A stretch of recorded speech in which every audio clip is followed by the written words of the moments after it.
Setting the bar. I'm Michael Smirkanish in Philadelphia. Thursday here on CNN is the first of two scheduled debates between Presidents Biden and Trump. Jake Tapper and Dana Bash will moderate. The debate will last 90 minutes with no live audience. There will be no opening statements. Answers will be 2 minutes. Rebuttals will be 1 minute. Closing statements will be 2 minutes. Based on a coin toss, Trump will go last. There will be 2 commercial breaks, and perhaps the biggest wrinkle, microphones will be muted when it's not someone's turn. The stakes are high. The race is tight, whether measured in national surveys or by battleground states. So the debate is a very big deal. And opinions as to who won will no longer be influenced by expectations. Advantage? Joe Biden. And here's why. Call it be careful what you wish for. In the last 2 weeks, President Biden traveled overseas to participate in a commemoration of the 80th anniversary of D-Day. Then he came home. On June 10, he attended a Juneteenth concert on the White House lawn, and in a widely circulated video, he looked, well, stayed, standing amidst a crowd dancing to the music. That video was shown on a loop over at Fox News. Then he returned to Europe to participate in a meeting of G7 leaders. The result was another viral video. No doubt you've seen this footage of the president on June 13. And if you watch the version presented on a certain outlet, he looked lost, befuddled, and ultimately rescued by the Italian prime minister. It's not that the video was edited. It's all a matter of the camera angle that was shown. The Washington Post did a nice job in giving the full view. And seen from a wide lens, we see that the president's attention was captured by parachutists whom he seemed eager to engage and maybe congratulate on their landing. Then came last Saturday night at a star-studded Los Angeles fundraiser. This time, the first video that went viral, recorded by the Hollywood Reporter's Christopher Gardner, seemed to show President Obama rescuing a frozen President Biden. This, too, shown on a loop.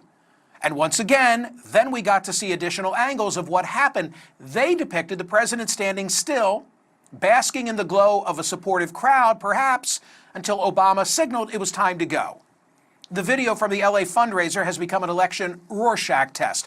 Republicans, they see frailty. Democrats, they see friendship.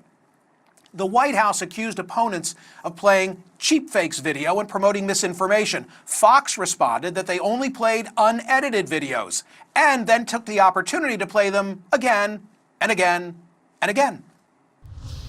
Americans, holier than thou, so-called journalists that are really talk show hosts that are very liberal, reported that a string of very real, unedited videos showing your President Joe Biden struggling in public, calling them cheap fake videos. The media mob and Democrats, that's their new favorite word. Take a look.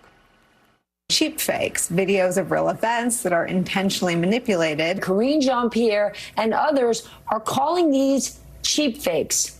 But what it is truly deceitful behavior. What the White House is calling cheap fakes.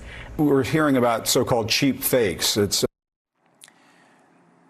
Then came Tuesday. At another Juneteenth celebration, President Biden seemed to lose his train of thought and forget the name of his DHS secretary. My name's Joe Biden. I'm Jill Biden's husband. Thanks to all the members of Congress and Homeland Security Secretary. I'm not sure I'm going to introduce you all the way. But all kidding aside, Secretary Mayorkas. Here's the thing. The president's mental acuity, it is relevant. Yes, it is. I talk about it on my radio program. But the airing of these videos and the resulting conversation may have just done President Biden an enormous favor. Expectations are important to determine debate performance. Biden's opponents have now so lowered the bar for the incumbent that if he can just remain standing and deliver cogent sentences, viewers will think he had a pretty good night, and the burden will shift to Donald Trump. We've seen it before. Recall that in the run-up to President Biden's State of the Union address on March 7, there were suggestions from some that it was time for Biden to step aside and surrender the nomination due to his fading mental acuity. And those advocates were not normally Democratic detractors. The drumbeat started with David Ignatius in the Washington Post back in September. He said, I don't think Biden